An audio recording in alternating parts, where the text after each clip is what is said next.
Welcome to episode 122 of Timm Talk, the podcast about the DC animated universe, co-created by Bruce Timm. I am Chris Lord. I'm Cameron Dexter. And as you can tell from the palpable excitement in Cameron's voice, we're still talking Zeta this week. Chris. This is episode 2 of 13 of our Zeta coverage. This is going to be so hard. Look, they're not great. No. But no, they're not. I am... How did this get a second season? I've heard the second season gets better. I mean, they literally can only go up. Yeah. I think these might be the worst 2 episodes we've seen in the entirety of the universe. Look, I have a hard time disagreeing with that. Yeah. Worse than Amnesia Batman. Worse than Sewer Boy. The Sewer Rat King. Worse than the Underdwellers? Yeah. Worse than the 3. Worse than Unity from Unity. Superman. Worse than the Promethean? Yeah. These were so bad. Look, they're not spectacular. No. But we are going to do our damnedest to try and find things to talk about that isn't just us shitting all over the show. Affecting my personal life with how bad these are. You do look extra tired this morning. It's like there's death in your eyes. Yeah.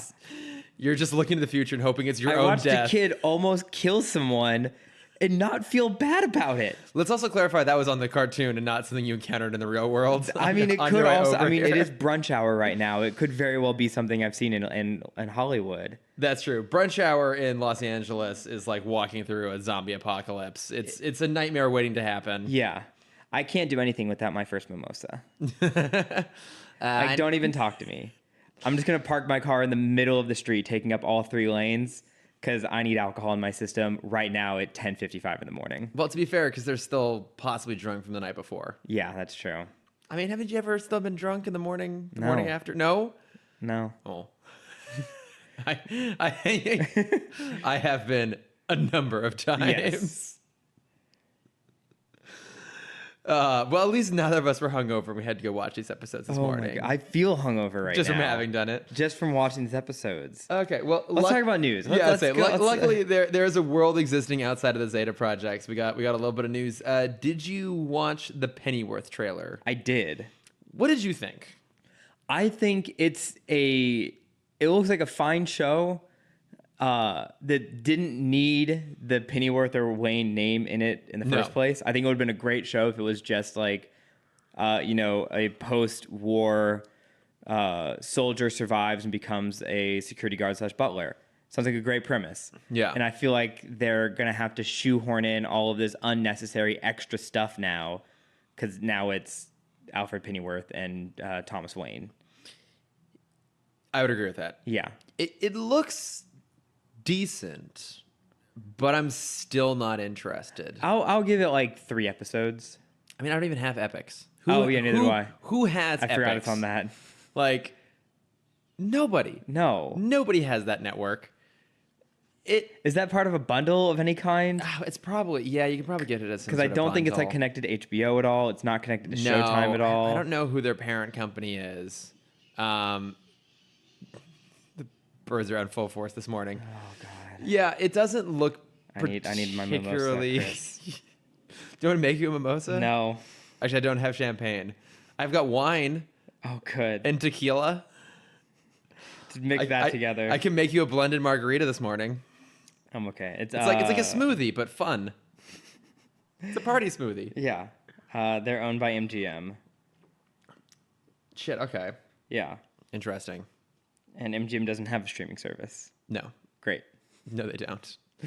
Yeah, look, from what I've heard, they're going to deliberately exclude Batman villains. They don't want to rehash, say, like what Gotham did, which is all these proto versions of Batman villains. Mm-hmm. What I've heard instead is that it's going to feature them going up against classic literary characters. Amazing. I feel like I heard something about a Jack the Ripper involvement maybe somewhere in there. Great. I don't know. Based off the trailer, I know that Jason Fleming is the villain. I do love me some Jason Fleming, but he just looked like he was playing some generic I mean, if they really want to do the Batman thing, we know that all Batman villains had really shitty parents. Yeah.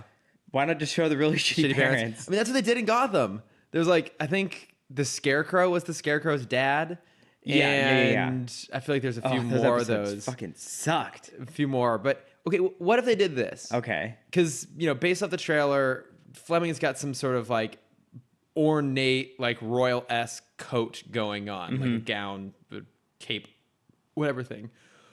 What if this was them going up against the Royal Flush Gang? I was really hoping you were going to say that because I agree. I think that'd be great. I think that's one villain you could absolutely get away with because that's a legacy series of villains. They've gone through history. They've had multiple iterations. They're very British. Incredibly. Yeah. I think that could be kind of You could do them, and then you could do the immortal villains. We can get a Vandal Savage pop up. I guess it depends on how over the top they're going to go, though. That's true. But he can just be like a rival billionaire for Thomas. That's true. And like you don't even have to go into him being immortal. He's just a rival guy who's just so business savvy. Yeah. Because he knows everything already. And you could tease at the idea that maybe he's got some sort of like immortality thing going on, like just hint at that a little bit without having to go full tilt. Yeah. So, I know that could be kind of interesting. Okay. If it's revealed at some point during the course of the show, which I'm not intending to watch, that is in fact the Royal Flush Gang. And if it's early on in the run, like within the first few episodes, not towards the end, it's like, hey, big twist, the Royal Flush Gang. Yeah. I would consider trying to track it down and watching it. Again, I still don't know how because it's on Epix. Hold on. Let's Google this real quick. Does Epix have a streaming service? They probably have their own dedicated I'm streaming sure. app you could pay for. But For like all 4 shows on Epix. Yeah. I feel like they had one other show. Oh, it was the Patrick Stewart show that was on for a couple seasons. Oh, I think where that was Epix. Monica's on it. Yes. Yeah. Our former improv teacher Monica had a role in it. That show looked really good. I never heard much about it, but I wanted to watch it. It got like 2 or 3 seasons. Yeah, but again, it was on Epix, so I was just like, Yeah, it was kind of like Patrick Stewart playing a character in the vein of like a Larry King, if Larry King was more like Hank Moody from Californication. Sure. That seemed to be the general concept, I feel like. I don't know if he was quite as hard partying and womanizing, but I don't know. Whatever. Maybe it'll be entertaining. It's loosely attached to Amazon Prime, but it's still $6 a month. Nope. Hard pass. Yeah. Yep, not worth it. Okay, so there was a little bit of other news this week. Well, okay, let's go with one actual bit of news, and then we'll do some rumors here. So the one actual bit of news is that Tom King, writer of the Batman comics, is going to be introducing in January of 2020 Phantasm into the mainstream DC Comics. Yeah, he just teased a photo of it up on Twitter. It's going to be part of the Batman Catwoman title. I think it's like a 15-issue arc he's going to do between the two of them, and it's going to be some Phantasm in there. We don't really know. Has Phantasm been in that. comics before? No. Wow. Yeah, Phantasm has never been outside the DCAU. So this could be quite exciting. Could be quite cool. Yeah. I've heard mixed things about his run on Batman. Because I've heard that his Vision comics are great. I've heard that his Mr. Miracle comics are great. Did he do the Vision series where he's trying to like be a stay-at-home dad? Yeah. Okay. Yeah, he did that. Because I love those. Yeah, I've heard the covers are so funny. Yeah, I've heard really good things about those runs, and I'd heard that his Batman run starts out really, really good, and that maybe it's kind of faltered. What kind of like storyline it was? I know there was some stuff early on with him being like super, super depressed. And I think there was like maybe a suicide attempt in there somewhere in his part when he was younger. And then he also wrote the wedding between Batman and Catwoman that never actually came to be. Mm-hmm. And I think people actually really liked that run, but maybe not have them actually get married was a bit of a disappointment for people, and maybe it kind of drew some fans away from the comic. I'm not sure. Okay, I'm pulling up his resume real quick. He seems to be a pretty damn good writer, and I love me some Phantasms. Bring on some Phantasm. Yeah, anything more with Andrea would be great. Yeah, and it'd be interesting to see what role he did the she Grayson plays. run. Oh, did he? Yeah, he did the big bootylicious Grayson. Oh, I've heard that's a good run. Mm-hmm. I was actually gonna sit down and read that soon because it's all up in the DC universe. It is rather conveniently. Yeah, he did a big Mr. Miracle run. And then he's also been Omega tapped now to Man. co-write New Gods with Ava DuVernay, which would be interesting. Book or movie? The movie. Okay. Sweet. Well, it's Ava DuVernay. She's a filmmaker. Well, I'm sorry, Chris. I have a lot occupying my brain space right now. Mostly how much you hated Zeta. Mostly how much I hated Zeta. Well, we'll get to it. Okay, so the rumors this week, though, is we may have gotten some rumblings of who the villains in The Batman are going to be. So Ooh. what Batman villains are going to go up against our boy Robert Pattinson, Is it aka a, our Bats? Is it past film critics? The biggest villain of them all?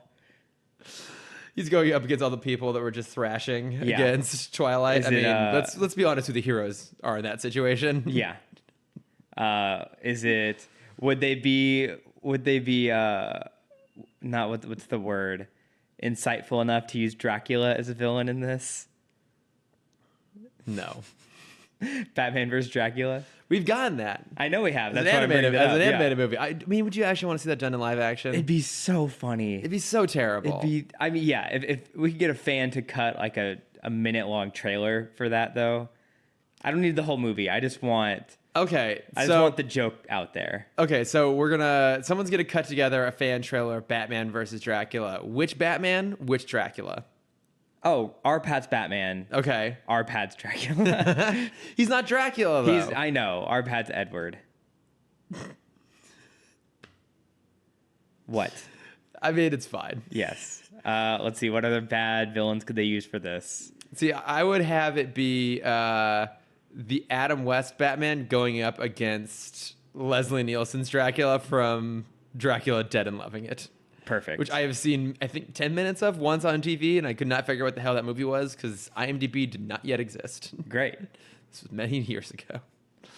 So who are the real villains rumored? Okay, so some ones you'd expect, possibly, some of the bigger names. Mm-hmm. So there's talk about Catwoman and Penguin being in there. That this version of the Penguin are probably more along the lines of a Kingpin sort of things, maybe more like new Batman Adventures style. And Josh Gad has been seems to have been pushing rumors on his own part about this for a long time. Yeah. So we'll see what might happen. That could be an interesting choice, actually. We'll see what might happen.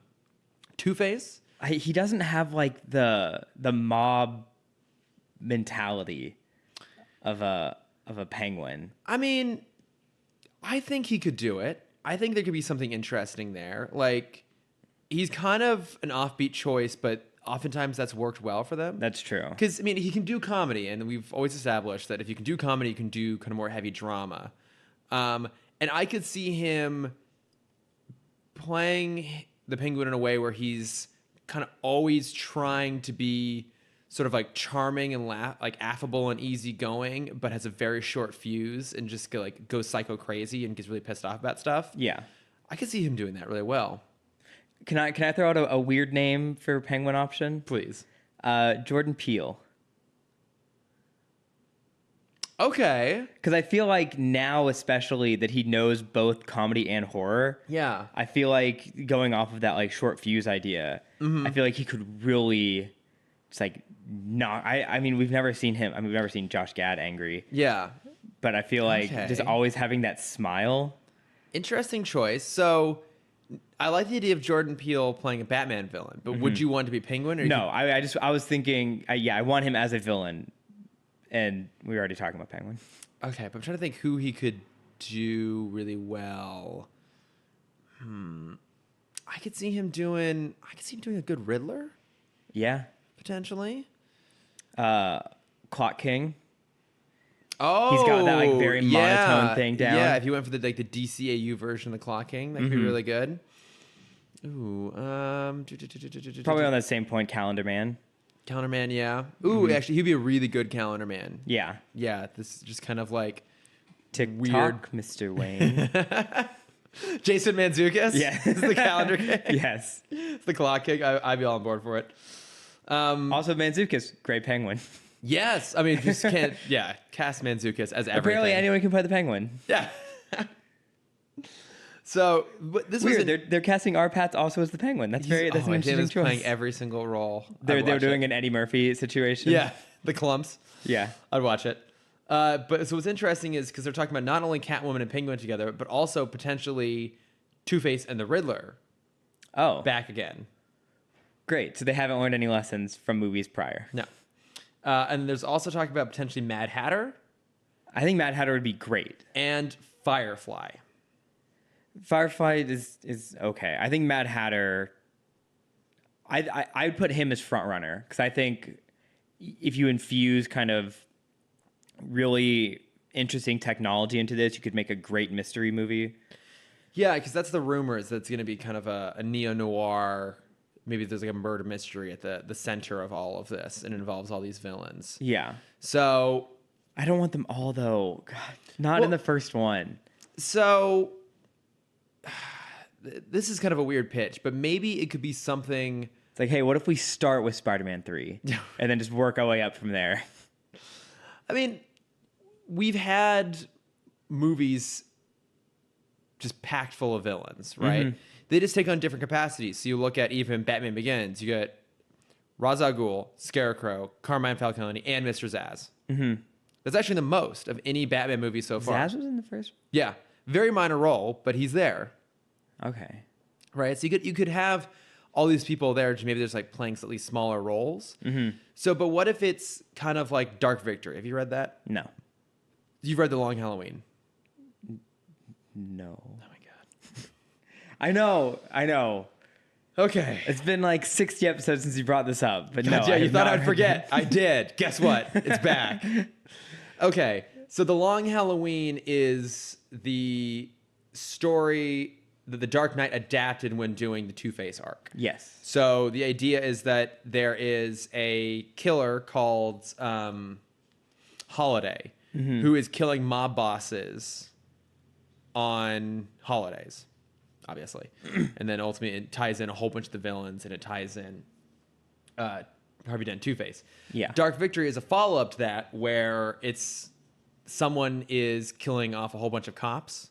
So I actually realized that what I meant to say is maybe they're doing an adaptation of Long Halloween. Like maybe what's happening is someone is murdering villains, and that's why they're all present in some capacity, which could be an interesting way of doing it. It's a good way to bring in a whole bunch of the villains without actually having them with full-on villainous plots. Yes. Like Batman is kind of having to save them. His mission is to stop this person who is kind of doing his job for him. I guess they did a little bit of that in like Under the Red Hood too, where he was going off and taking out villains. Right. Or there's the Batman Beyond comic Hush Beyond, which I've been rereading that stuff recently. That character as well as picking off Batman villains. It's like, I'm going to do the thing you couldn't do. So I don't know. There could be something interesting there potentially. Yeah, my fear with that kind of thing is obviously they're going to want to franchise the shit out of anything and everything. Yeah. So if you start off a series with just half of your cast murdered, or being hunted at least, you really limit yourself. Yeah, they probably couldn't get away with killing any of the big names. Maybe they could kill off some of the smaller names. And that's the problem, is we want stories with the smaller names. I'm tired of Jokers, yeah, Penguins, Catwomen, yeah, Two-Feces. yes, Two-Feces. So I don't know. I mean, again, Matt Reeves, good director. Our Pats made very good choices post Twilight. Let's just hope. Let's hope for the best and prepare for the inevitable worst. Yeah. Who would you, aside from all that conversation, who would you want to be the villain of the first one? In hopes that they get a second one. So I may have mentioned this on air before, or maybe it's you and I've talked about it off air, but We don't talk off air. we don't ever. No. Yeah. Stop giving the illusion that we're friends. Yeah, we can barely like tolerate each other to just fake all those photos of us together at Disneyland. There's a pillow wall built between us at the moment. We are actually doing this remotely Yes. from the same apartment, but opposite corners, opposite rooms. Yeah.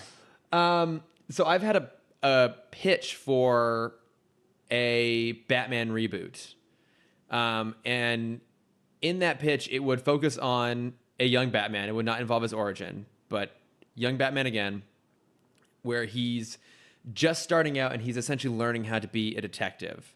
And it would put him against a Kingpin style villain of sorts. You could either do the Penguin, or I think it'd be more interesting to do Black Mask. So you have someone like Black Mask who kind of runs the Gotham underworld, and obviously Batman picks him as a target to start with in terms of trying to take down, in the same way he went after Falcone in Batman Begins. Into that mix, though, comes the Riddler, who in this version is a serial killer who leaves behind clues at his crimes.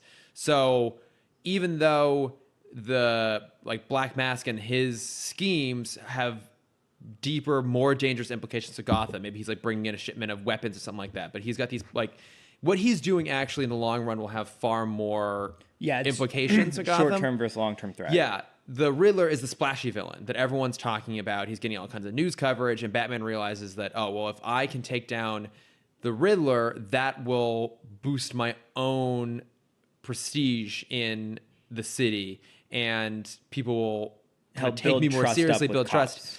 Yeah, and so he basically focuses efforts all on the Riddler. And ultimately, what ends up costing him is the lives of other people. I always thought that'd be a good way to bring in a character from the Batman called Detective Bennett, who's a friend of his from childhood. And basically, he spends most of the first movie working with this detective, learning how to become one. And because he follows the wrong threat, Bennett dies.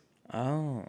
Yeah, I like that. Yeah, and so it's all about him basically having to overcome his own ego and figure out what's best for Gotham. And then for me, I would do a second movie that would focus on other vigilantes, but it wouldn't be like a Robin, or maybe towards the end of it you introduce a Robin, but I would want to bring in Huntress as someone who comes in and is modeling herself off of Batman, but taking it to a much further extreme. And so it actually addresses the question of what are the consequences of other people trying to do the same thing that he is without his same sort of moral code. Yeah.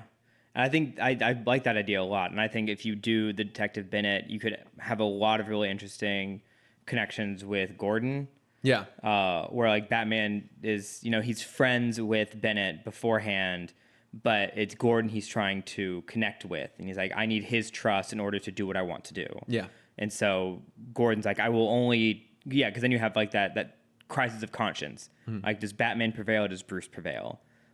Bennett knows the threat of Falcone, but Gordon needs me to take out Riddler. And so, in doing so, he loses his connection to Bruce. Yeah. Yeah, I think that'd be awesome. Yeah, I mean, I think you do one big name. You could do one big name again, and then a lesser known one. I think that'd be a really good take. Yeah. And I've said it officially on air here. So if that ends up becoming very similar to the movie that gets made, vindication. Yeah. Because also I never pitched this in anybody. I just talked about it with friends. But I had a version of The Man of Steel that was basically the exact same movie, but it was Brainiac instead of General Zod. Oh. Yeah. So he ripped Brainiac's head off? Exactly. He killed Brainiac. Yeah. But I mean, down to the idea of Brainiac showing up on Earth to try and recreate Krypton. Down to the idea of blowing up Wayne Enterprise. Yes, smashing through it. And actually, I went in full depth on that pitch on Sam Gash's podcast, Ideal Remake. Nice. So actually, I'll link that down in the show notes. I don't know if you guys... I plugged it when I did it before, but I'll plug it again because it was a really fun conversation. We pitched out a whole Superman reboot trilogy, quadrilogy. Nice. Although I've heard that actually it's Tetralogy? not... Yes. Yes, I listened to that yesterday. The Weekly Planet, where they covered that? Yeah. Because I loved James's reaction. He's like, oh, fuck off.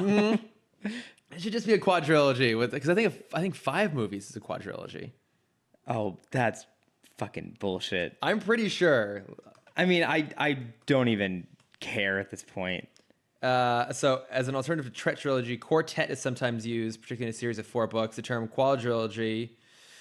But I think people just use it when it's not supposed to be used. Yeah. Okay. Well, there we go. Yeah, because it would be quintrilogy then. If it was 5. Or that's a quintology. Yeah, yes, a quintrilogy. Yes. It's Jaws and it's 4 spin-offs all following the ghost of Quint. Yes. All right. Well, shall we begrudgingly get into our conversation on Zeta here? Yeah. Okay, so let's not make this just us shitting on this show nonstop. Let's try and bring in some other elements. So it is cool that they're trying to serialize the show. Yeah, it actually starts off with a previously on, All right. Is that enough good stuff? Okay, so this is episode 3. It's called Remote Control, and they're trying to track down this guy, Dr. Selig, who was that's right. Yeah, who was the main designer on Zeta. So they go to one of his former companies. They learn pretty quickly that Selig hasn't worked there in years. But while they're there, they come across this really bratty, young uber genius named Bucky, who has built essentially like the world's most potent universal remote and can take over anything. As long as he has, I guess, the schematics. Yeah, he has had the schematics. It's definitely just a word I don't think they understood. And just knew it was sciencey. It just sounds sciencey. It's like they have the code. Yeah, they didn't have the word algorithm yet. Yeah. So they had to go with just schematics. But essentially he builds a remote control. He's able to like take over Zeta, and he uses Zeta to try and sabotage all the other presentations at the Innovation Awards, where Bucky's colleague, Dr. Tanner, has stolen his idea and tries to like push it off at his own. Yes. And then Ro built her own controller, and they have like a... No, she didn't. No, she stole Tanner's controller. Oh, that's right. She stole the one that was being pushed off as Tanner's, and then Ro and Bucky just, I guess, refused to just take a toy from a child when he's standing literally right in front of her. The world's most petulant child. Yes. So they basically have a battle where they're both controlling Zeta, and then ultimately she's able to destroy Bucky's control, and then Zeta pulls out his buzzsaws and scares Bucky until he promises he'll never do anything like this again. This, of course, being the attempted murder of his colleague. Yes. So when we first meet Bucky, I thought it was Dr. Tanner's son. I did too, because he definitely called him son. But I guess it's like the northern version of son. Yeah. I guess the Midwest version of son. Now listen here, son. Just what you call every little boy. Well, 'cause I thought that too, because I think on the Zeta Project wiki, I think it lists them in a way that implies they have the same last name. Bucky and Donald Tanner. Excuse me, folks. Mm-hmm. But yeah, they're not related. Oh, that's fine. I was waiting for that to be like the big twist at the end. It was like, this is your kid? Yeah. He talks to you this way? Mm-hmm. You have this sort of weird combative relationship? Yeah, because the whole, I mean, not the whole time, but whenever Ro is talking with Dr. Tanner, he's always like, well, how would your parents feel about this? What would your what would your parents think if you were doing this? Where are they? I think it'd be very funny if Ro at the very end went to like, all right, now Tanner, right now Bucky, now where are your parents? He's like, well, my dad's right there. Yeah. He's like, this is your child. Do you think that would have made the episode better if that was the twist? No. I've been thinking a lot in the hour it's been since I finished that episode of how I could make this better, and I just cut it. So I just cut the episode. I actually think that would make the episode better, because we do get lots of references in both these episodes to Ro and her family and how she really doesn't want to talk about it. Because she's mysterious and dark. And by not talking about it, I mean she's constantly alluding to it, but then when I ask her questions, she doesn't want to answer. Yeah. It's that friend. It's like, oh, yeah, I don't want to talk about it. But that thing, I don't want to talk about it. Yeah, but I'm going to bring it up. That thing, this bracelet, it's from my ex. Yeah, but I don't want to talk about him. I really don't want to talk about him right now. Okay, oh my god, like I saw him on Instagram recently, and he was off with that bitch, and I don't know what the hell they're doing, but I don't want to talk about it. I don't want to talk about it. It's fine. That's this whole show. That's the entirety of the show. That's Ro with her family. But I think that would have made it a little more interesting, because you get that kind of reveal at the end. It's actually his kid, and they're looking at this going like, this is such a weird, like, complicated relationship, and like, this is horrible. This is the, like, Zeta maybe makes a comment like, oh, like, this is horrible. Like, this is like the worst thing you can imagine. And Ro's like, well, no, actually, like, I can imagine worse. And I think if they thematically brought her into it a little bit more, that could have at least given it some sort of like emotional texture. Yeah, some substance. Yeah. No, I agree with that very much. I'm sorry. I'm trying to push out the bitterness as much as I can to look at this analytically. No, I definitely think, because the next episode is all about Zeta kind of trying to find his dad. Yeah, of sorts. And so, I think if they definitely did show different parent-child interactions it could be a way to introduce Rose problems, and it could be a way to introduce kind of like just the family dynamic of this world. Yeah. Like no one has a normal life.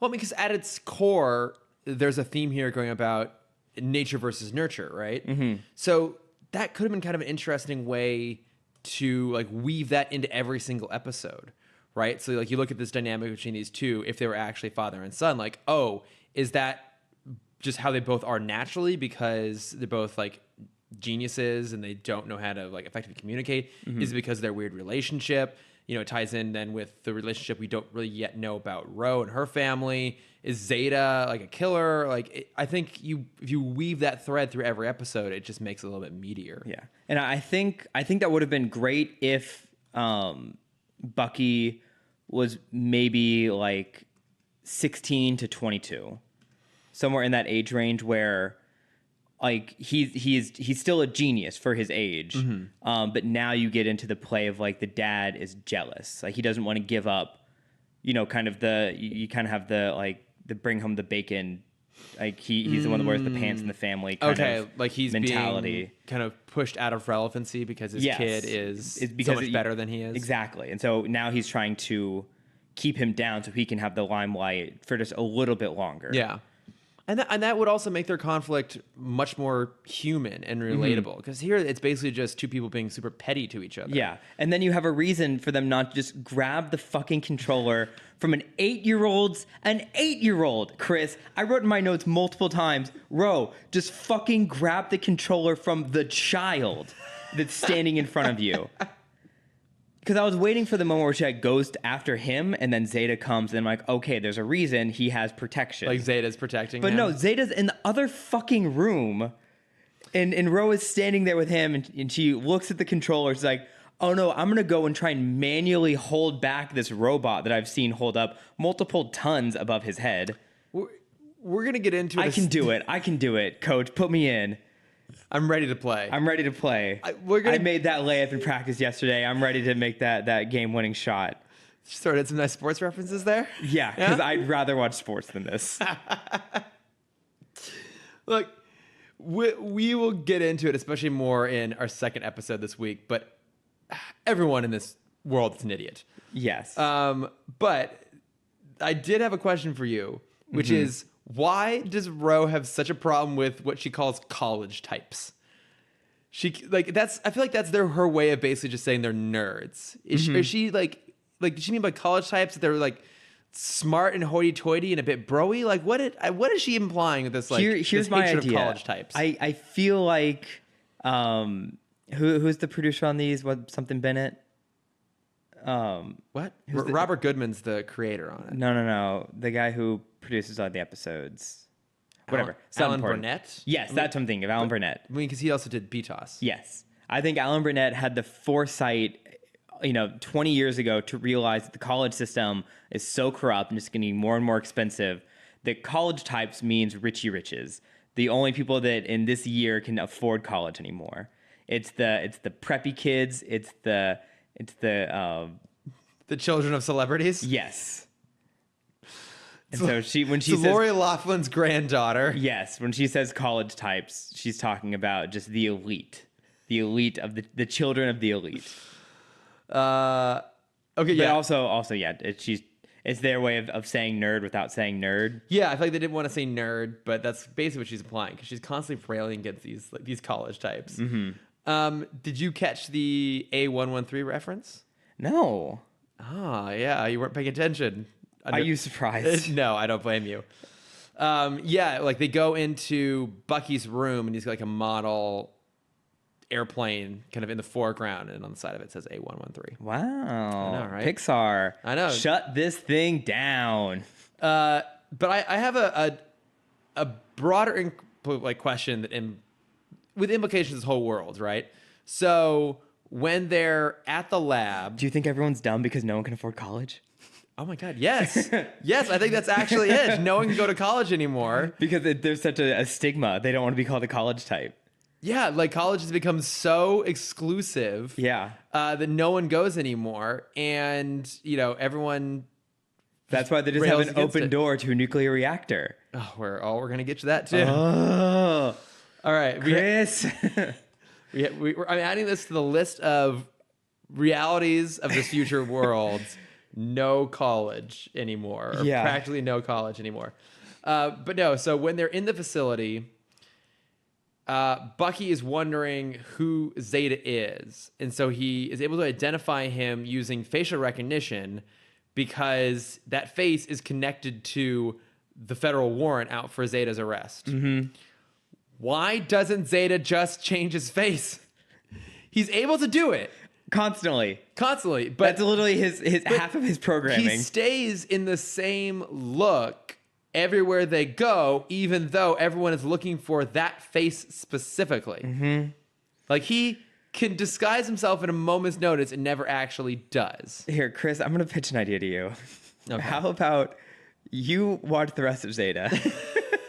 And I'm just going to randomly start My Life as a Teenage Robot, which is a much better version of this. I'm sorry, wait, how is this a fair compromise? How is this fair? Because I get to watch a good show. And yeah, And that show's much better, Chris. it is. I loved My Life as a Teenage Robot. Jenny, XJ9. He's got good characters, great villains. I mean, I would propose that we do one of each, but I don't want to drag this out. Yes. Like, yes, we had that conversation of trying to pad it. yeah, do we like try and do one of this? Or But then that would be half a year of this show. I had not actually thought about that, but you're right. We're gonna. Oh, Yes. son of a bitch. How did this get a season 2? Look, I have some notes on that. Season 2 apparently is better. Yes, I know. But it's so far away right now. But yeah, why doesn't he just change his disguise? I don't get it. Animators. Fair enough. Oh, that's Yeah. true. It's much cheaper to do it this way. Because I already noticed one. I found an inconsistent. Are you surprised I found an inconsistency in this show? I'm neither surprised that it's there nor that you found it. Yes. In this episode, he has a laser on his forearm. Yes. In the next episode, he has a laser that comes out of his palm. It's like a gun that comes out. Oh, when he's trying to weld the door? Yeah. That actually came out of his chest cavity, like where his guns used to be. Okay. The guns that he got rid of? Yeah. Yeah. That he still sometimes has when it's necessary. Mm-hmm. But he also has a laser in his arm? Yes. Cool. He's redundantly equipped. Yeah. But the animators already have the animation of him shooting. I know. Just change the background. I know. It's Should we, should we just get to the next episode? I don't have much more to let say. me see what on else. remote control. Let's see. Ro, go after that fucking kid. Holy shit. When she's running with Dr. Tanner. You stole his invention. What? Me? No, I didn't steal it. It just looks identical. Yeah, it does the same thing. He's a robot, a toy. He doesn't have feelings. I mean, that's pretty true. But wow. he has sad eyes though. He does have sad eyes. He always looks so I sad. said, he snores, as we learned. Oh, okay. That is something I did want to talk about. I accidentally deleted my note. Okay, so we learn that. It's a real character building episode. So he is powered by hydrogen fuel cells because he says he draws in hydrogen from the atmosphere, and that powers him. Which means that he has built-in hydrogen fuel cells, but it also means he has to physically extract the hydrogen, or chemically, I suppose, extract the hydrogen out of the atmosphere. Now, I looked this up. Hydrogen, in its H2 form, in its stable form, comprises 0.00055% of our atmosphere. Okay. So either he is super, super efficient, Yes. or he's having to basically break down, so the way that we produce hydrogen for hydrogen fuel cells is normally through natural gas. We basically chemically break down natural gas, extract the hydrogen, which then does put out other greenhouse gases, just at a lower rate than traditional fossil fuels. And then that we basically run through a machine and basically produce water, and in doing so release energy. Yeah. So I guess he does all of those things inside of himself. Yeah. Which is definitely not dangerous. No, not at all. No. Yeah, so he is not only a being powered by hydrogen fuel cells, but he is also a hydrogen generator. Yeah. Yeah. Sounds very plausible. God damn it. And let's not forget my favorite part of every episode, the end joke, Yes, the PBS special. it was the diaper pin. This Yes, one. it's a diaper pen. Many say it was used back in the day for they would attach that to what? To babies? They never said babies. Did they not? No, they always cut themselves off. Oh, I guess they didn't want to put that mental image in a child's head. of just sticking needles into a baby. Yeah. Oh, what a treat this show is. Change of heart. Hey, maybe we'll have a change of heart. No, No, it's not gonna happen. we won't. Okay, so in this episode, they're I on want Wes to just shoot me in the fucking face. Agent West. Yes. That's not gonna happen. He'll miss. I know. He'll just botch it. Yes, in this episode, Zeta and Ro are on their way to the Grandview Science Museum, where Dr. Selig is giving a very rare presentation. And Man just gets around, doesn't he? he does, but infrequently. But he's probably the only professor left in the world. Do you think it's going to take until episode 13 for them to actually find Yes. him? God damn it. Because that's what they were looking for him in the Batman Beyond episode. That's why they were in the show. Because Dr. Selig was in Gotham. Did he actually appear? No, but they said his name. Oh, I forgot that part of it. Yes. Oh my god. See, I thought this I was honestly don't think they're going to solve it by. I think this is going to be like the series is them story. not ever finding him. Oh, Yeah. boy. Always being one step behind. Well, he's speaking at this science Yeah. museum, this conference. We're going to find out, speaking of electromagnets, even though we haven't gotten there yet, we're going to find out that Dr. Selig is just a reverse magnet of Zeta. And so wherever he goes, he just is always the same. Just pushing him away, constantly Yeah. repelling him. That would make sense, actually. Yeah. I can see that being a literal plot point in the show. So when it starts out, though, they're already being pursued by Agent Bennett and his team. And Zeta's able to knock them out of the sky by basically like chucking their own version of like a buzz droid back at them. Yeah. Do you know what a buzz droid is? Star Wars. Yes. Yes. Which Star Wars? All of them. God damn it. It's from Revenge of the Sith. Okay. They're fighting the droids. The droid starfighters would launch these missiles inside the missiles with these little buzz droids and the little robots. that come along and zap Because us. R2 had to go and zap them all. Yes, exactly. Because somehow that movie's a comedy. Yeah. But so they're able to escape from Bennett, and then they go to this museum where Zeta tries to be in disguise, but is quickly captured by a giant electromagnet on a crane that just exists inside the science museum. It's seemingly to move. This museum is so This is the Willy Wonka factory of museums. Oh, absolutely. Like everywhere you turn, something is trying to kill you. Yeah. Because even that electromagnet is being used to haul old-fashioned cars around. So there's so many things wrong with that. One, you are just physically moving like multiple ton vehicles around an open space museum. Inevitably, someone's going to die. Controlled by a lever with no security. Oh, no, you can just anyone can just go and turn off. flick that thing off and on. Also, that's the worst way to transport a car around a museum. That will scratch and dent the shit out of the roof of those cars, which we know will be made with shitty materials at that point. Probably not even metal. Also, we know specifically that you have to walk under it to get to the bathroom. Because that is an actual point. That they is an say actual plot point. Yeah. that you have to go under the electromagnet, the giant electromagnet, to get to the bathroom. Yeah, so Zeta is picked up by this electromagnet, and then the security guard again recognizes him from like his photo of this warrant that continues to exist. And then while they try to escape from being captured by the museum security, they go on the world's largest ride about the human body. Which also has major security flaws because you can just unbuckle your Unbuckle seatbelt. yourself. Yeah, like I mean, how many stories tall must that thing be? Because it's like it was Oh my! basically I would like- say 20.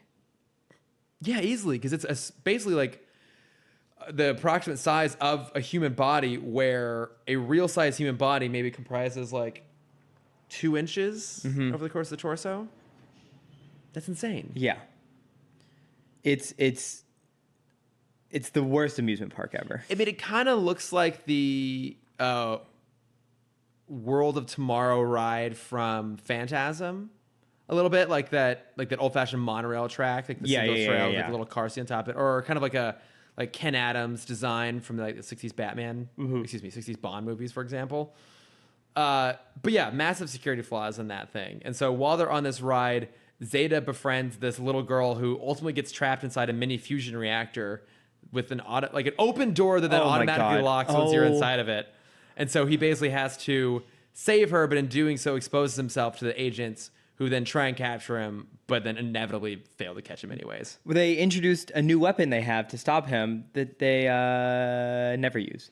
Oh, the shoulder-mounted cannon? The cannon that will it's like a gyroscopic something. Oh, it'll disable like the internal gyroscopes to give him balance. Yeah, it'll ruin his motor function. Basically make him drunk. But don't worry, they never use it. No, because they get caught by the magnet.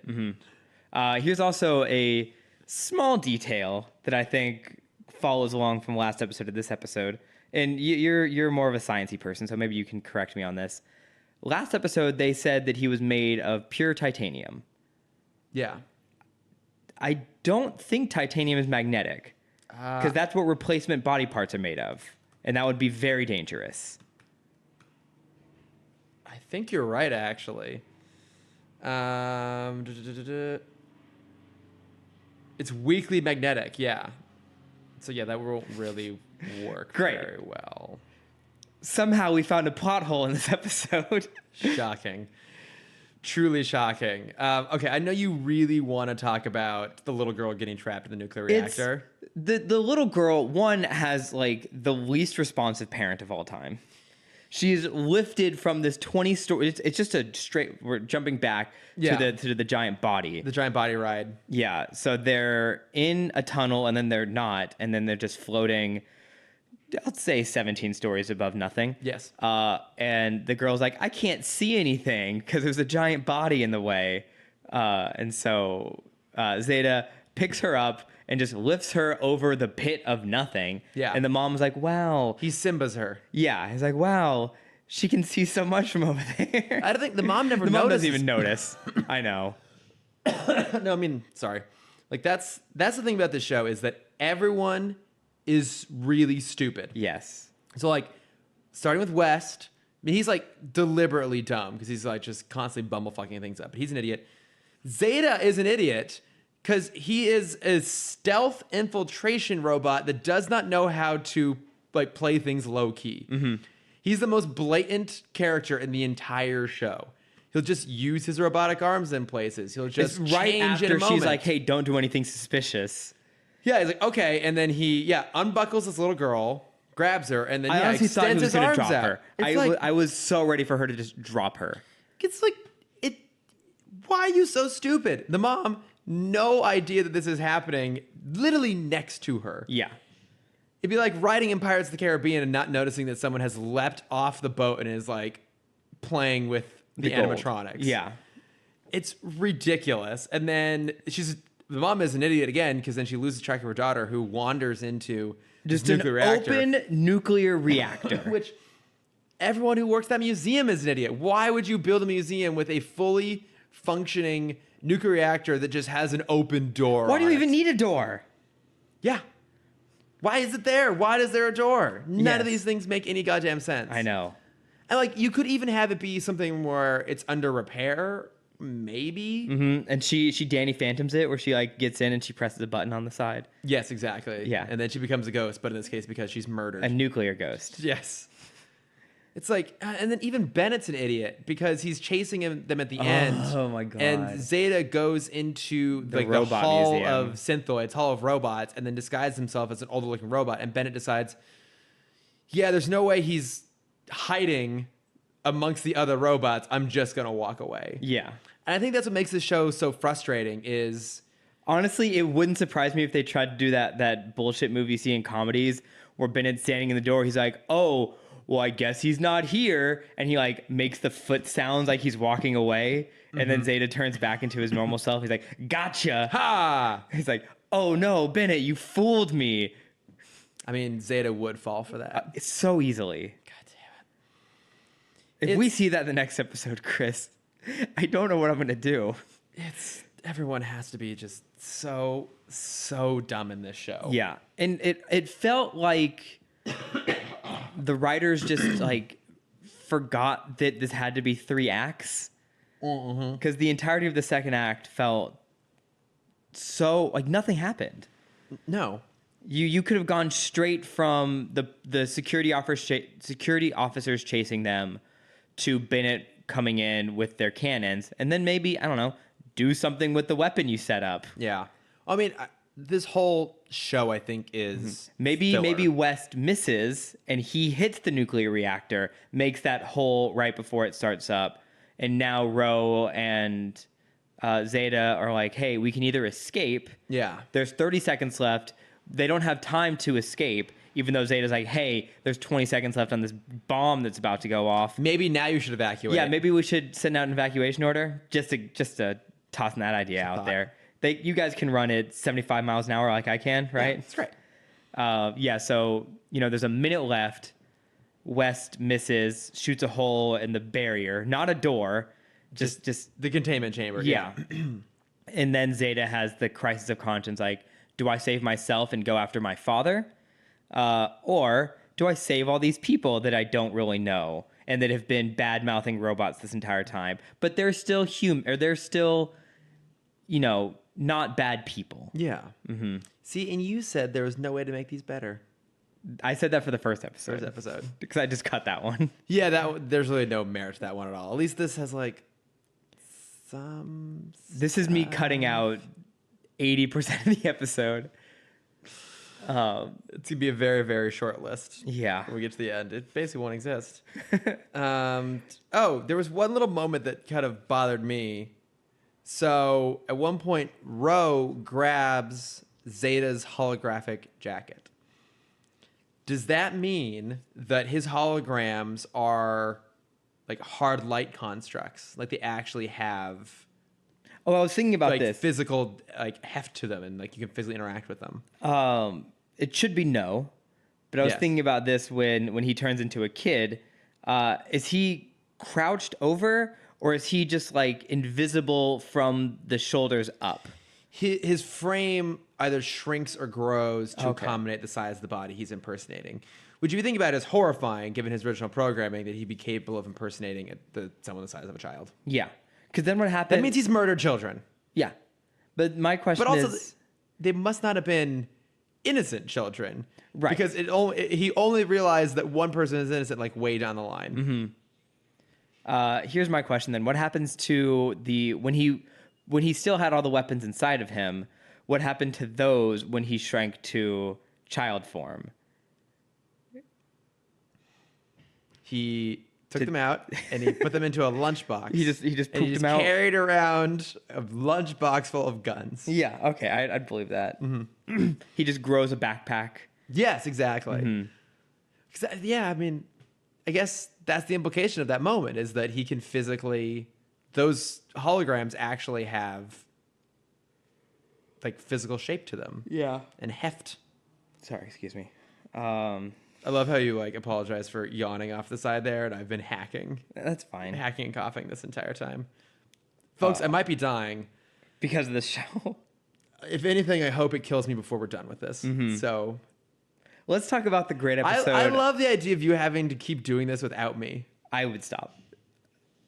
I don't think you can. I think I would insist. I would write it. I'm going to write it into my will that you must keep this show going. Okay. Do I still have to publish it? Yes. All right. You have to do all of the work. Yeah. All right.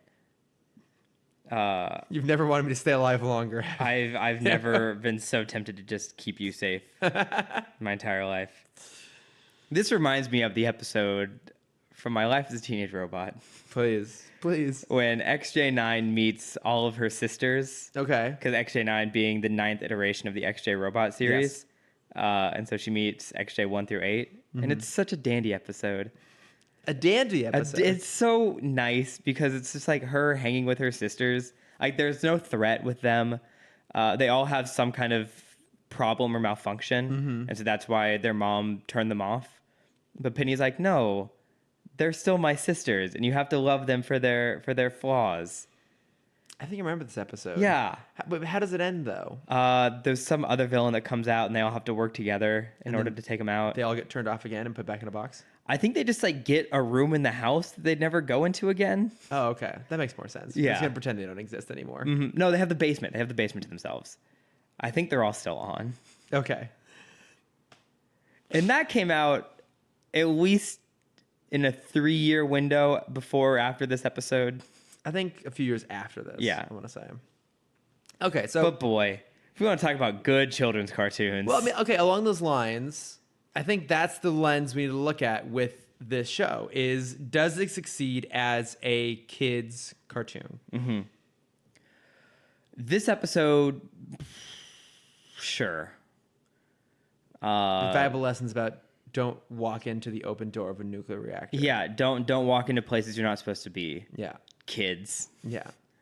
Don't ask strangers disguised as children. Don't unbuckle your seat. Actually, no, there was no repercussions of unbuckling your seatbelt in the middle of a ride. Yeah. But don't do it. Please. No, because the Disney employees will yell at you. Yes, cast members. Cast members. Jesus Christ. I mean, they're still employees. Yes, but they're all part of the cast, Chris. Are you looking it up? What? Looking what up? Cast members? Oh, no. No, I know they're called cast members. Yeah, I know. The episode before, no, because there's no repercussions for anything. The doctor steals, and I guess is murdered. I guess almost murdered. I guess that's a repercussion of he's theft. Yeah, there's attempted murder on the part of the thief. But only intellectual property. Yeah. Because Ro steals physical property. Nothing bad happens. What did she steal again? She steals the gadget, the controller. Oh, his, but that gets destroyed. Yeah. Oh, she takes it with her though, and then like they throw it out of the car and it breaks. So just on the side stealing's of the road. okay as long as you destroy the the property. Yeah. Attempted murder. It's fine as long as fine. you feel bad about it. Okay. As long with the caveat that you feel bad in the face of dying, in the face of being murdered yourself. Yes. Just put that in nice little parentheses asterisk underneath the rest of the text. It's okay to if someone is younger than you, it's okay to never listen to them, put them down constantly, and just treat them like lesser people. Yeah. Totally fine. Yeah, great lessons for a child cartoon. Yeah, that's how I talk to you all the time. I know. Because you've watched the show. Exactly. I learned as a child. This is how you talk to people. Yes, it's okay for me to do this. There's obviously no repercussions. Threaten me with a buzzsaw someday, aren't you? What? You're gonna threaten me with a buzzsaw someday. Oh, every day I can. Once that thing's done. Once we're done with Zeta. Yeah. Once that thing's all nice and oiled up. Mm-hmm. Watch my back. Yeah. And no cause for alarm. Just the threat of a nuclear explosion. Yeah. That's fine. Hiding it. Yeah. Oh, lots of robots. I guess I better give up my search. All right. And then the wonderful joke at the end of this one is it's an oil can. Oh, yeah. Because he's a tin man. Yeah. And it's an oil can. Do you get it? No, I don't get it. Can you please explain it to me? No, that's what she says twice. Do you get it? Do you get it? Do you? Yeah. Yeah, I get it. 2 down. 4 down. Well, I mean, two episodes. two podcasts down. Yeah, 11 more of these to go. We'll make it through. Yeah. We'll make it through. All right, so I got some notes from friends here. Great. Please cheer me up, friends. Okay, so one is from Maddie, because I did tell him, like, yeah, we definitely want to get your thoughts on these as we're going through it, because he really does love this show. Which boggles my mind. Well, okay, hang on. He explains a bit more. So he does say that like Zeta wasn't originally a Bachelor pilot for anything. It wasn't until that Batman Beyond episode was almost done that Robert Goodman came up with an idea for the series. But he wanted it to be darker and more in line with the world of Batman Beyond. That like one of his key inspirations was actually Minority Report. I see that. Yeah, and that it basically was like studio meddling that most likely resulted in this like going very, very kid focused thing. He does say that the stakes are ramped up in season 2. There's more action. It's not nearly as kiddie. The little end cards are gone. What? Yeah, but they're my favorite parts. I know. So he's thinking that we might warm up to it more by the end of season 1. But he did think it was interesting that you brought up Kim Possible because the main character designer from that show, Steven Silver, did a lot of work on this. And then there was another designer, Ovi Nedelko, probably saying that wrong, who has worked on Paranorman, Cuba and the Two Strings, Mary Poppins Returns. He got a start on this show, which is kind of cool. Wow, right? has he grown? Yeah. Oh yeah, and he was saying that like when he was originally doing Zeta, he didn't really understand that you weren't just given unlimited artistic freedom when you're working this stuff. That you actually had to capitulate to the network. Mm-hmm. So I think there's probably a lot of people that were kind of frustrated by this show and how it wasn't what they originally wanted to be. It had a really tight budget. They weren't allowed a lot of creative freedom. So it's basically just not us. It's not just us who feel this way about this. But what really surprises me a lot about this episode or about the series so far, maybe it'll change the later down we go, is for them trying to force a kid's cartoon down everyone's throat. There's nothing you can market from this show. Like, yeah, you can make a Zeta toy. You make a Row toy, I guess. Which they wouldn't have done back in the day because they never made the girl toys. Yeah. But, like, there's not even a villain of the week thing. Like, there's no other cool... Like, you're not going to get a Bennett toy. Yeah, like, who is excited about that? It's not like they're going up against other cool robots that you want to get the toys of. Yeah. And also, what would you do with a Zeta toy? Like, his main ability is to impersonate other people. Mm-hmm. Maybe it's one of those where it... And if you don't get a hard action figure, I guess you could kind of do it with a hard. It'd be harder, but you could do it like with those old plushies. There was a Pokemon plushie back in the day where it looked normal on the front, but there was a zipper on the stomach, and you could flip it inside out, and it'd be a Pokeball. Okay. So you could have it flip between. So you have like a plush Zeta that would flip inside out to be the human Zeta. Yeah. I also remember would add a little like couple guns inside of him. Yeah, just so many guns. Yeah. I remember some toys I had. I can't remember what the brand was exactly, and maybe they were like McDonald's toys, but they were basically like fixed posed action figures, and then you could change out like an exterior costume as like a shell. So they basically then had almost like a Russian nesting doll sort of thing. Mm-hmm. So just like there was basically like a seam along like the horizontal or the vertical lines of the action figure. You just like pull them apart. So you could do something like that, I guess, where you have a Zeta action figure, then you have a whole bunch of like fixed hard plastic exterior looks you could like snap on and off on the outside of it. But that it's novel, but that wouldn't really lead to hours of enjoyment. Now would it? I mean, you could do like a mix and mash kind of thing, because that was the whole plug of Metabots back in the day. Did you ever know Metabots? Is that Lego? No. Okay. You're thinking Mega Bloks. No, there was a brief run of Lego toys that were like action figure size. They were like maybe 8 inches tall, and it was one of their original IP ideas. And there was like they tried to like launch a show along with it or whatever. You're not talking about Bionicle, are you? No, okay. Because like Bionicle was designed out of like Technic pieces. These were actual like hard plastic, fully molded action figures, and then they would have component pieces like. The torso, head, 2 pieces of the arms, 2 pieces of the legs were all modular. You could take them apart and swap them out. And there was like robots and humans, and like the human, you could like replace his arms with like wings. I don't know what they were called. Yeah, I mean that's basically the plot of Megabox or Metabots, which is it's an anime. Okay, which is why I have to bring it up. But in the show, it was kind of like fighting for pink slip, like kind of the idea of that. Oh, where, if you're fighting for who owns the robot? Well, it would be the best component of the robot. So like if I'm fighting like a robot that's kind of based around a lobster, and I beat it, I would get its arm that would have like a claw cannon. And so then in my next fight, I can switch out one arm for that arm, and then I have a stronger robot to fight with. Did they have lobsters that had rocks on the end of their arms? They did not. There was no rock lobster. God damn it. But I'm saying you could. I mean, everyone, mix and match toys are still pretty popular. Yeah. So you could have. I had a Batman toy. I don't remember where I got it, and it had a weird draw where the head was like compressible. It was on a spring. Yeah. So that was the Bruce. Yeah. And then you had did you have this one where it was the cape and the cowl that you would put on top? Yes. was it was either there was one from the animated series line. There was one from Batman Forever. I think I had the Batman Forever one. Okay, yeah, like he had it was like a blue suit, and he had these like big long blades on the ends of his arms. Nope, didn't have that one. Okay, I had the other one. never mind then. Unless the blades came off, which they might have. I did a lot of very evil things to my toys back in the day. Were you Sid? I was Sid. 100% I was Sid. You monster! I know. Only to a couple, but I regret it.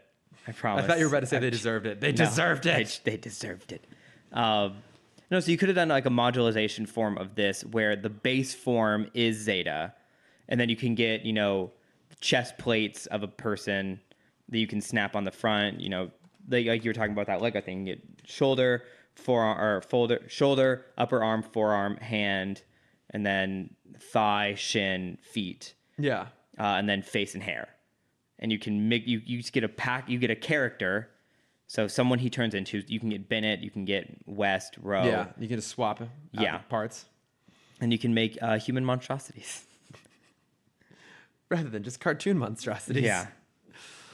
Yeah, I mean that could have worked, but I agree with you. Overall, like it's really unclear what they were trying to sell with this. It just doesn't. Because usually when when networks shove child-friendly content, there's an ulterior motive behind that.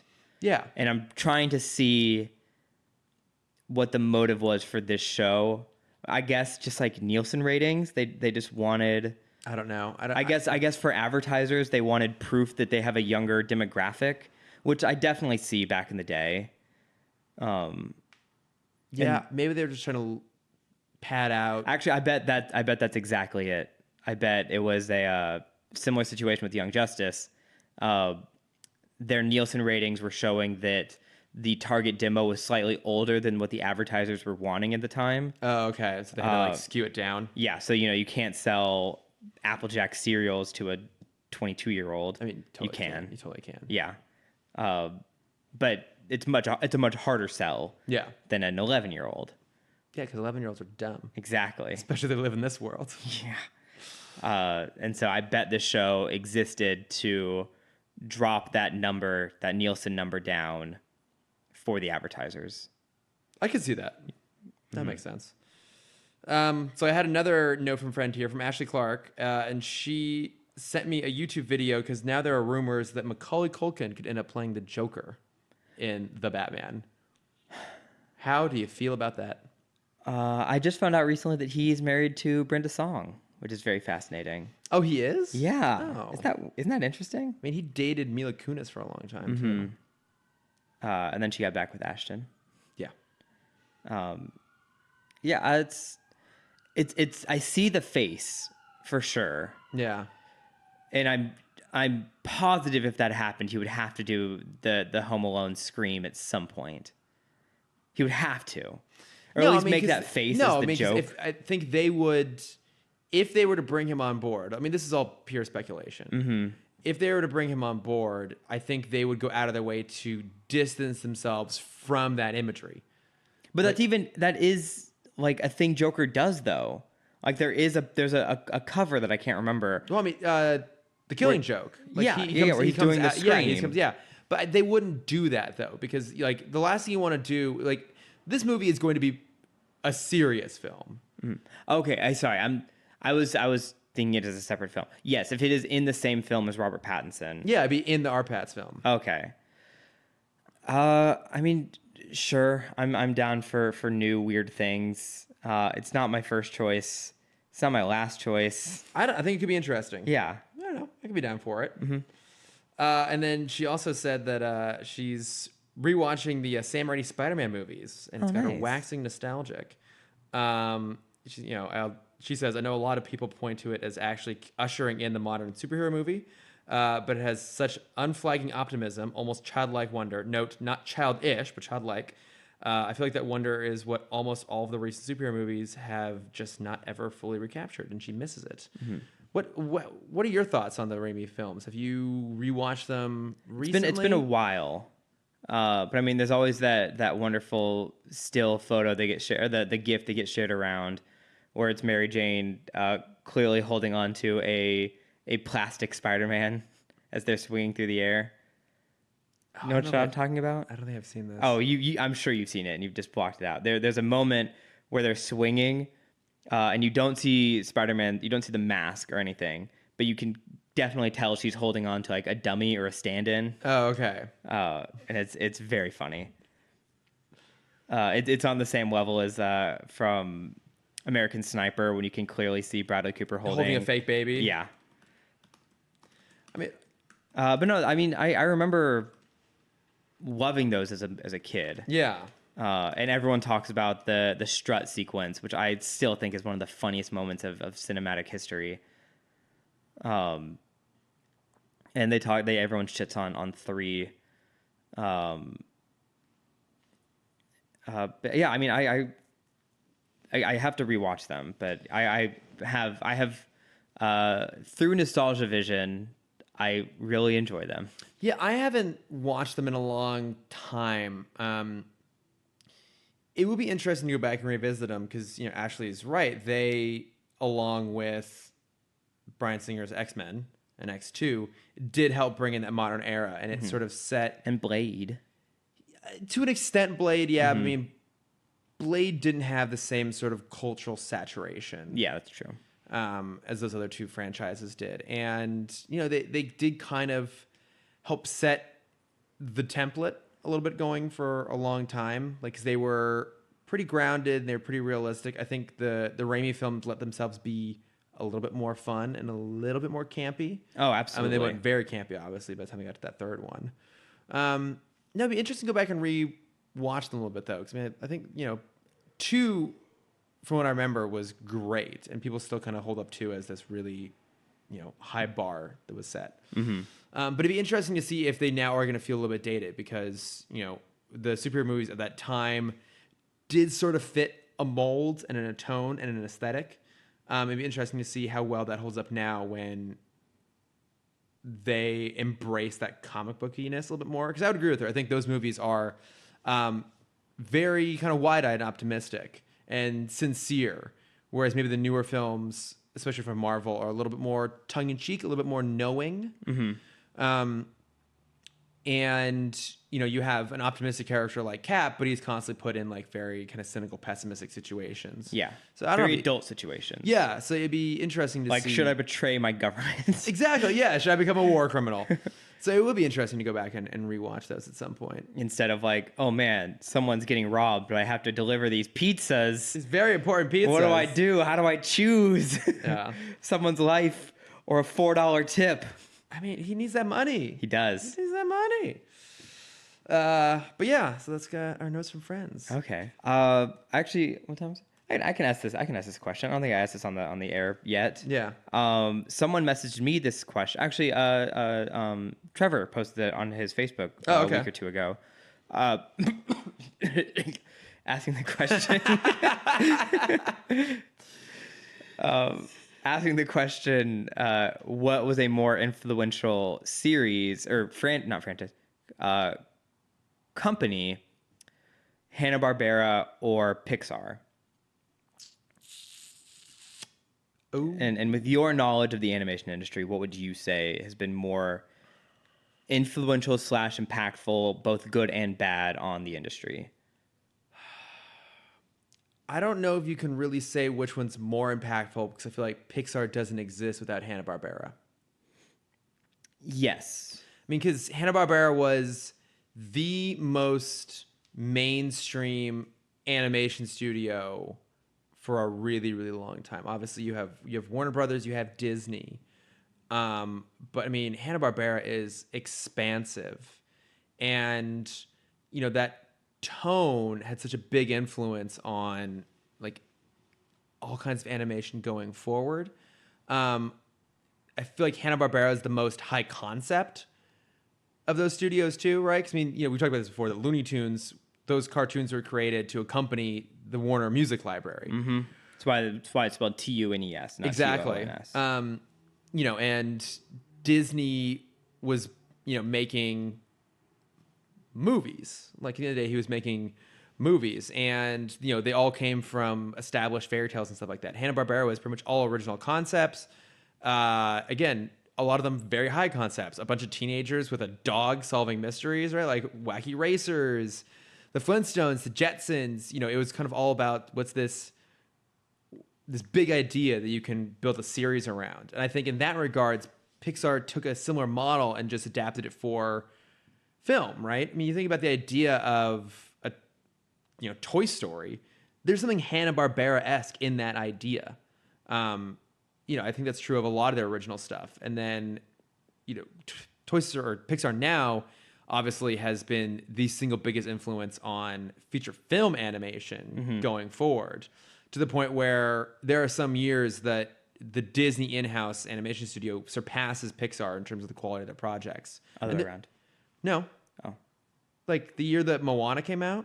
Yeah. Yeah, like, sorry, I thought you were referencing the mid 2000s. No, I'm talking about now. I'm talking about now, where it's like, I would say that Zootopia and Moana are better films than Finding Dory, the Cars sequels, than Coco. Nothing Coco. Coco's a masterpiece. Okay. But like better than I would Dinosaur. I would do comparisons between like originals and originals. I wouldn't I feel like it's unfair comparing an original to a sequel. But like The Good Dinosaur was an original, and that's like the most forgotten Pixar film. Oh, I know. Yeah, I worked on it. I know you worked on it. So I think they've had a huge influence now, but I guess if I had to pick one, I would say Hanna-Barbera is a bigger influence, because without that, you wouldn't have Pixar. Mm-hmm. I agree. But just from my knowledge of the industry, I feel like they both affected it so drastically in both positive and negative ways. Mm-hmm. So Pixar, obviously, with their rule of 3D animation and kind of having every other studio conform to them, especially nowadays. I don't remember the last time I saw just a straight up 2D animated film done in America. No. And that's insane. Like, you changed an industry that had been around for 100 years. Yeah. And then Hanna-Barbera changing the industry in such a different way where, like you said, they were the only, at the time, they were the only studio that understood how to make animation for television. Before, when you had Looney Tunes and Disney and Tex Avery, everything was a short for a theater. Yeah. It took months and months and years to make these shorts. Mm-hmm. Where Hanna-Barbera is like, hey, we know how to cut the corners. We know how to cut the cost. We know how to speed this up, where we can give you a weekly show, which was unheard of in animation back in the day. But because of that, they cut quality to such an extreme that it affected Disney. The late 70s, early 80s films lost a ton of money because they tried to cut as many corners as possible. There's the idea of like the classical animation versus the not modern, not classical, traditional animation versus I don't remember the name of their style, but the show that I've brought up multiple times on this show, Chester McBoing Boing. Mm-hmm. It's kind of it was the pure inspiration for Hanna-Barbera. It was like, hey, there's no backgrounds, there's no camera movement, it's all straight on. The animation is done on twos instead of ones, which is a huge jump. Mm-hmm. I guess old Disney was on twos, not important. But they were like, hey, we can make all these stories. We can make as many stories as we want, as long as it's cheap and easy. And they were able to master that. And from that, we got the very blocky shows of the early 80s. And all through the 60s and 70s, they're kind of the only players. Yeah. There was no other animation studio that could even compete with them. Everything, Josie and the Pussycats, what's the gorilla? Gilla Gorilla? Yeah, something like that. Magilla Gorilla? Magilla Gorilla? Yeah, Magilla Gorilla, thank you. Top Cat, Underdog, El Kabong. Like, these are all so iconic. Yeah. But it's all one studio. It's crazy. And that's insane. And I think Trevor's actual question was who had more iconic characters. Oh, okay. And that is a very big question because, Hanna-Barbera had 40 years of dominance. Well, yeah. and Pixar's had, I guess, 20. But in that time, it's a different battle because Pixar's goal has always been like, hey, how can we go outside of the box? And as they do everything they can to make everything as unique as possible, whereas Hanna-Barbera was more on the like, wouldn't this be funny if we did this? It was a change of times where now the market is so oversaturated, you have to go out of your way to make a unique silhouette, a unique character, unique personality. Yeah. Where back then it was just like a whale plays the drums, and we're gonna call him Jabberjaw. That's a shark. I'd watch that. Yeah, it was a great show. Yeah. We're gonna have Josie and the Pussycats in yeah. space. Yeah, exactly. Love that show. And it's so good. So yeah, is it actually good? No. Absolutely. Yeah, it's a change of times where back then basically everything got greenlit, where now only the best of the best of the best get greenlit. So that's where you have the challenge of who has the more unique characters. Yeah, it'd be hard to say who has more iconic characters. Like, if you show kids, anyone from Toy Story or from Cars, or like Wall-E or Up or one of those really big ones, they're going to know that, maybe more so. But maybe world over, people might know better the Jetsons, the Flintstones. Oh, here's a Scooby-Doo, question. Yogi Bear. Yeah. Here's a question that I think we could ask all ages. For more iconic style, not character specific, if we showed a minor character from a Hanna-Barbera cartoon compared to a Pixar movie, who would be able to tell which, like, would you be able to tell which movie it is and which show it is? Like, if I showed you, like a background character in Ratatouille, would you be able to identify that it's specifically Ratatouille? Whereas if I pulled a villain from Scooby-Doo, could you tell it was Scooby-Doo? I mean, the human version of the villain, not the actual monster. yeah, I could. Yeah, we could. Yeah, like, because I've seen a lot of Scooby-Doo, and you can know it, like, even then Scooby-Doo is Okay, I'll change style different than some of the other ones. I'll change it. A park goer from Yogi Bear. I mean, I could probably spot that it's Hanna-Barbera, but I could probably make an educated guess that it's Yogi Bear if they look like they're going to be in a park. Yeah. But yeah, I mean, I could be like, if you pull any character from any Hanna-Barbera, I could be like, oh, that's mostly Hanna-Barbera. You could pull anyone from Pixar. Maybe I could guess that it was Pixar. Maybe I could guess which movie. I don't know. That might be a really hard comparison. Yeah. I don't know if that actually tells people that much. But it's a fun game. You tell me how those results go. I will.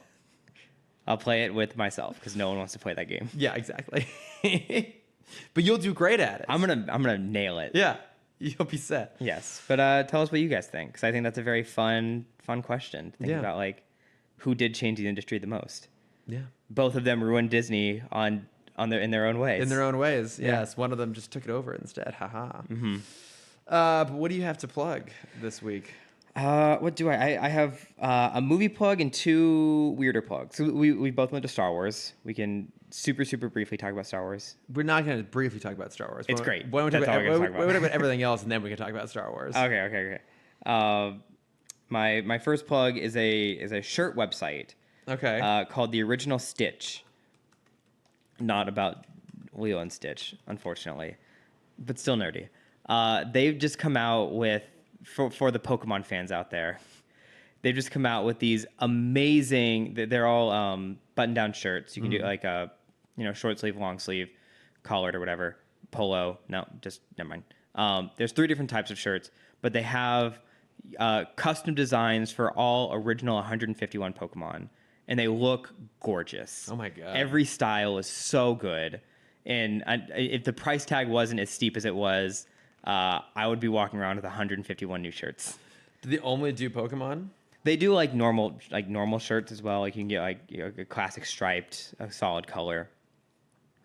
But you can get all 151 Pokemon, and then if you want to customize it more, you can add a pocket square and get a second Pokemon on there. And they're so cool. And I will definitely be buying a couple of them.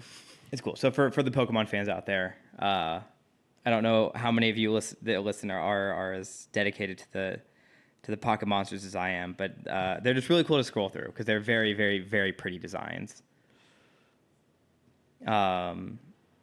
And then other quick plug is we saw Late Night this week. Oh, that's right. Yeah. And it's fantastic. It is really good. We have the problem now because I won't plug it for a fourth time in a row. But the amazing film that we've talked about multiple times, Booksmart, has kind of ruined a lot of comedies for us right now.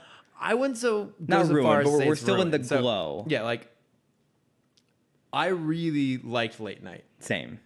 If I hadn't seen Booksmart recently, I probably would have loved it. Mm-hmm. And that is not to speak to the low quality of Late Night, because it is a very good movie. It just speaks to how original Booksmart feels. Yes. Because like Late Night is a really good version of a movie that I have seen before. Whereas Booksmart, although it has a very familiar plot, feels like a movie I haven't seen before. Mm-hmm. And I would say that the best thing about Late Night is that it actually has some really valuable things to say about what's going on in the industry, in regards to Me Too, in regards to the push for diversity. It kind of actually does take a pretty objective look at that whole situation. And even just the kind of generational barrier that's being built with everyone, the Gen X blaming millennials crying about it. Right. Blaming the boomers. Everyone's getting blamed. Yeah. It has a very hard stance of like, hey, everyone just shut the fuck up. Everyone's doing it wrong. Yeah. Just calm down. Yeah. It's got really nice stuff to say. The performances are great. Emma Thompson. Oh, amazing. She's so wonderful. Her. John Lithgow is great in that movie. Oh, he is. Oh, he's just a goddamn treasure. Mm-hmm. No, it's a good movie. Yeah. I recommend it. It's a good one to like bring your parents to watch because you'll both enjoy it. That seems a little diminishing. Why?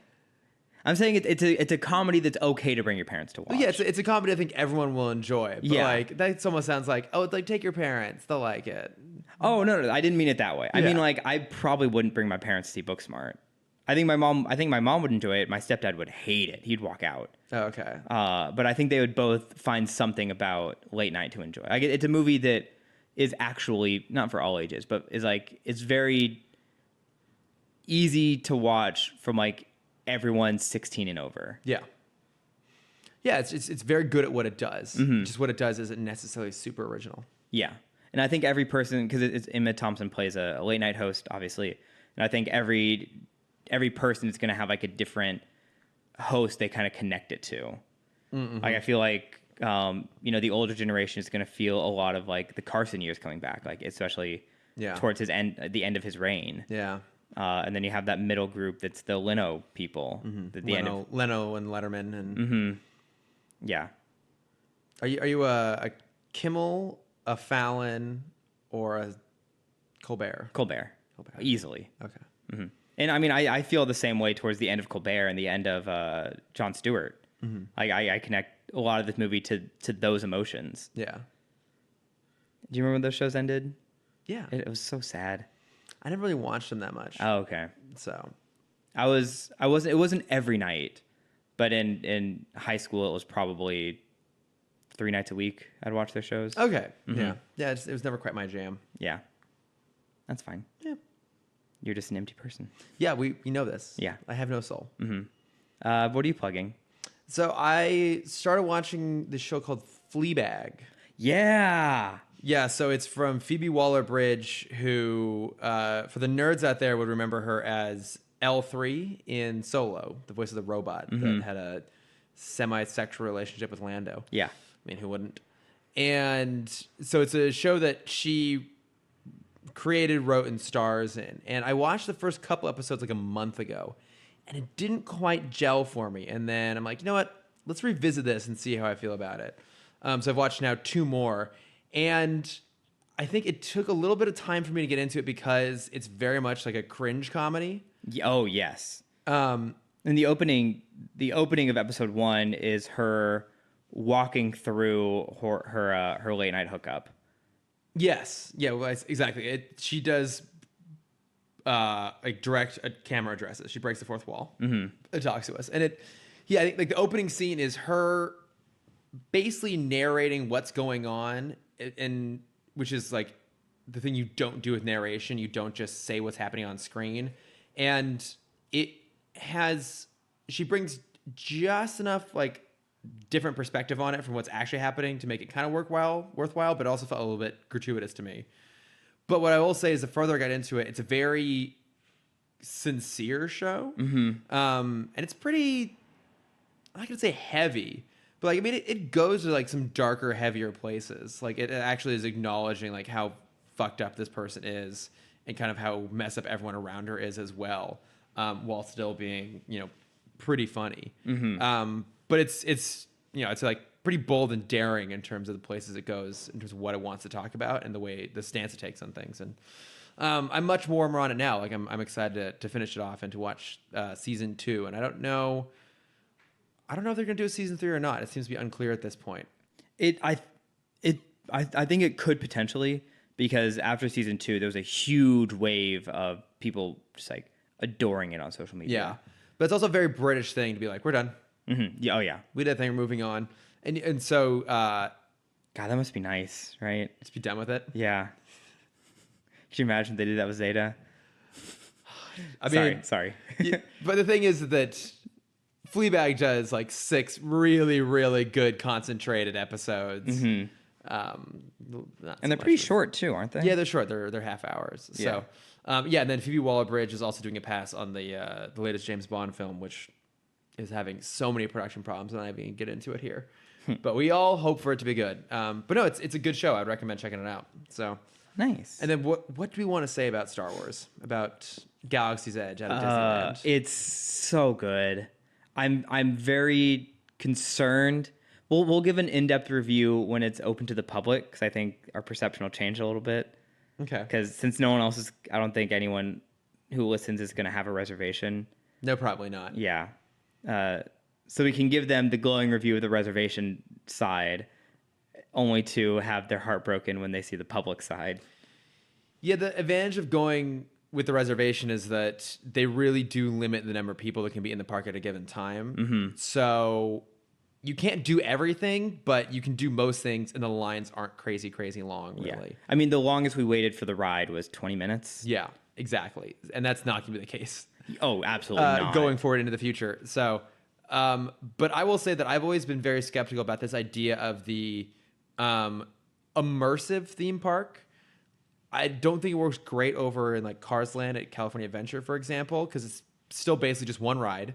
It's one really well-made ride, but the rest of it's just kind of meh. You just kind of like walk up and down the street. It's pretty to look at, but it doesn't feel transformative or really engaging. It's just you can appreciate the spectacle of it all. But it's also kind of hard when the whole world is cars. Yeah, I mean, it's just like I'm not going to go up to Flo's and expect a car to take my order. Well, no, but it doesn't feel substantial in any sort of way. And I agree. I feel the same way about the Hollywood version of Harry Potter Land. I haven't been to the Orlando one, but the Hollywood version at least is super tiny. Again, it's got one ride that I hated, the Harry Potter Castle ride. Well, I didn't even bother with the Hippogriff ride because it's like 30 seconds long. Yeah, it's a tiny little roller coaster, and then the rest of that world's like.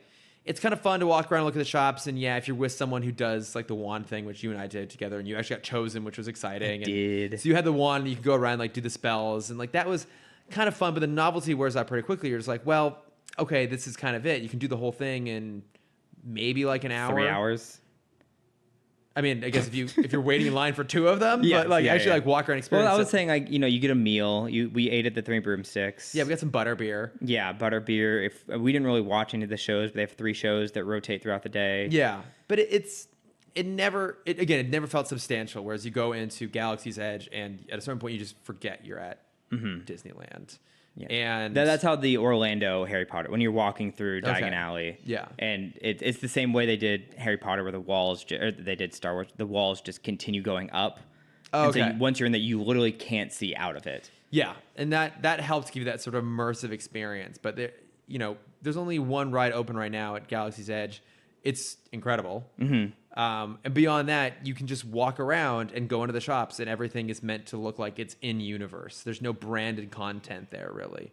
All the staff act as if they're in the Star Wars universe. You get the food is designed to look a little bit alien. You can get your blue milk. Oh, it's good. It's good. The blue milk's good. You get green milk too. Not as good. Not as good. But you mix them together. Fantastic. And it's amazing. Best milk. So that's your insider tip right here. Yeah. Get that mixed milk. So, I mean, like, if you're a fan of Star Wars, if you're a fan of Disneyland and parks, theme park stuff, if you get a chance, go. Yes, absolutely go. It's spectacular. Yeah. The second ride, if you can't go anytime in the next 8 months, the next ride opens by the end of this year. The rumor is October, but Disney's never actually hit a deadline in their life. They hit it for this, though. Did they? I think they pushed it back. The original deadline, I think, was April. Okay. And pushing it back 2 months is nothing. Okay, yeah. 'Cause I think they were surprisingly quick about this. And it doesn't feel like it was rushed at all. Like, it's all there. Quick being 3 years. For what that is. Yes. Oh, yeah. That's still very, very impressive. Like, it could be its own theme park. Yeah. Yeah. Yeah. It's great. We highly recommend it. Yeah. That's all I want to say about it for now. Okay. You don't want to spoil anything for people? I don't want to spoil anything for people. All right. Again, because I want them to get... I need to get a public view of it. Okay. Well... And to see how... Yeah, all we will say is if you get a chance, go. Yes. It's worth it. And if you do want to see stuff, of course, there's tons of stuff up on both of our Instagrams. I finally started highlights on my Instagram. Okay, yeah, I'm going to do a highlights for mine as well. Yeah, so I have a Batu one. Yeah. Because well, there will be more coming from me by the time this comes out. Yes. So... Exactly. Going back for more. But Marty, we got to go back. We got to go back. But yeah, you'll be able to find it on my Instagram, which is, of course, at Lordifer. I don't really have anything on Twitter. But yeah, if you want to see stuff, I'll have story highlights on there for you guys. So nice. If you want to see my coverage of Star Wars Land and all of my other random Disney adventures, you can find that at camdexter_adventures. Or if you want to see my art, where I'll do something Star Wars related soon, I guess, you can find that at Cameron.Dexter. And if you want to reach us as a podcast, and you have thoughts on Zeta or on the villain rumors for the Batman, or have thoughts about Hanna-Barbera or Pixar, which one's more influential, you can find us at TimTalkPod on Facebook, Twitter, Instagram, and Gmail. Yes. But I think that does it for us. I think we did it. I think we're all done. 11 more. Oh, we'll get through it. We're going to do it. We'll power through. Yes. Thanks for listening. Bye.